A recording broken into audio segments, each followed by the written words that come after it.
now Starlight has some tenuous power in her grasp over at Vought. Mm-hmm. How is that affecting her dynamic with Homelander?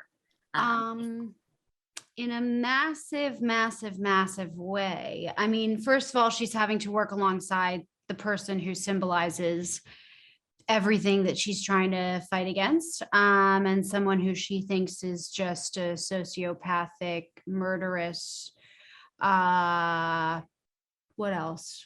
Well, I don't know. Rapist. I don't know. Oh. I mean, all of the adjective. My tongue ran away. Adjectives. Okay. Adjectives. So anyway, but what I will say is, aside from that, because Homelander is so massively insecure, mm-hmm. And we see that manifest also in a massive ego.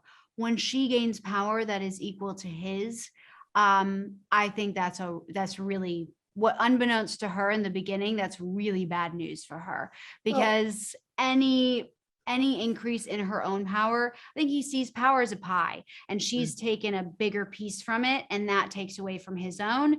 And a little naive, don't you think? Don't you think it's a little naive of Starlight to accept the role? Yeah, because the thing is, hear me out. Mm-hmm. The thing is, it's not just about you, it's about everyone close to you. Right. And it's like Homelander is a known quantity at this point to a certain extent.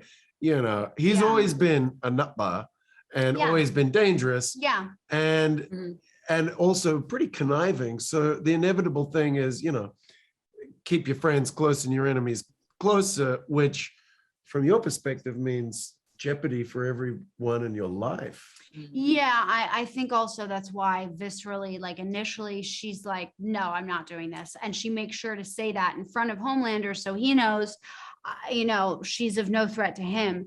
But eventually Stan Edgar really, convinces her. And I think that, man. this he is a convincing man. The strongest part of her, which is that inkling to, change this corporation that she hates so much, I think that comes through. But you're right. I mean, you're right. And she learns that lesson the hard way. Yes. One thing that gets revealed early on is like what happened to Stormfront, which was very shocking to me, and also brought up my question of, we know that Homelander needs to be loved, but when it comes to showcasing love, it's a very different story. What does Stormfront say to you about Homelander's ability to ever even try? Yeah, I mean, her demise was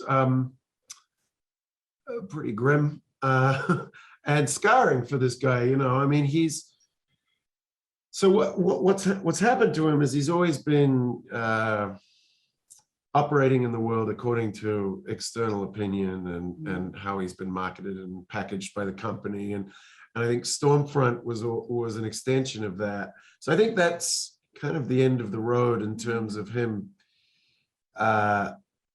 dancing to the tune of other people.